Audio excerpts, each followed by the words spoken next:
नमस्कार जज साहब, मुझे गौर से देखिए जज साहब।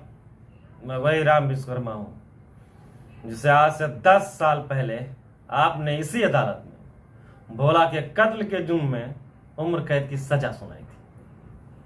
मगर आज मैं आपसे पूछता हूं जज साहब, अगर भोला का कत्ल 10 साल पहले हुआ था तो आज मुझे यहां क्यों बुलाया गया है? और अगर भोला का कत्ल आज हुआ है तो वो कौन सा गुनाह था जज साहब जिसके लिए वे 10 साल से जेल के काल कोठरी में बंद रखा गया है?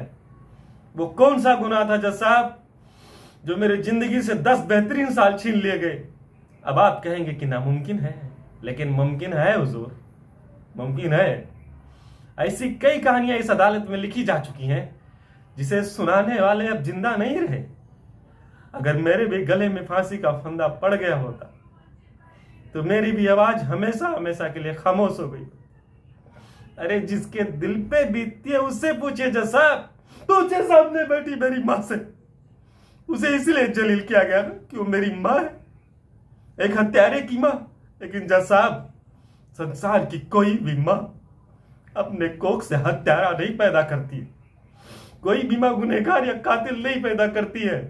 दुनिया की सभी माएं जज साहब अपने कोख से एक मासूम शिशु को जन्म देती है जिसे गुनहगार बनाता है आपका समाज, आपका कानून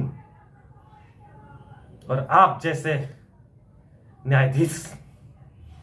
आज से 10 साल पहले इसी अदालत में मैं चीख चीख कर चिल्लाता रहा, इंसाफ की भीख मांगता रहा कि मैं बेगुनाह हूं, मैं बेकसूर हूं, मेरे साथ इंसाफ किया जाए। लेकिन मेरी किसी ने एक नहीं सुनी जज साहब, और घसीट कर डाल दिया गया जेल की काल कोठरी में सड़ने के लिए।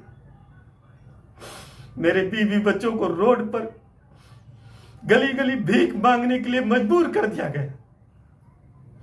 जेल के सलाखों के पीछे एक शरीफ राम विश्वकर्मा एड़िया रगड़ रगड़ के मर गया और उसकी जगह ले ली एक गुंडे राम विश्वकर्मा ने, जिसे अब हर समाज और हर कानून से नफरत है जज साहब।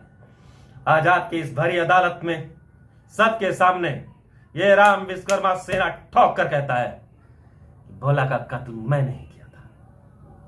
मैं जानता हूं जज साहब, अब आप मेरा कुछ नहीं कर सकते, कुछ नहीं, क्योंकि हिंदुस्तान की कोई भी अदालत जज साहब एक गुनाह की सजा 2 बार नहीं सुना सकती, नहीं सुना सकती।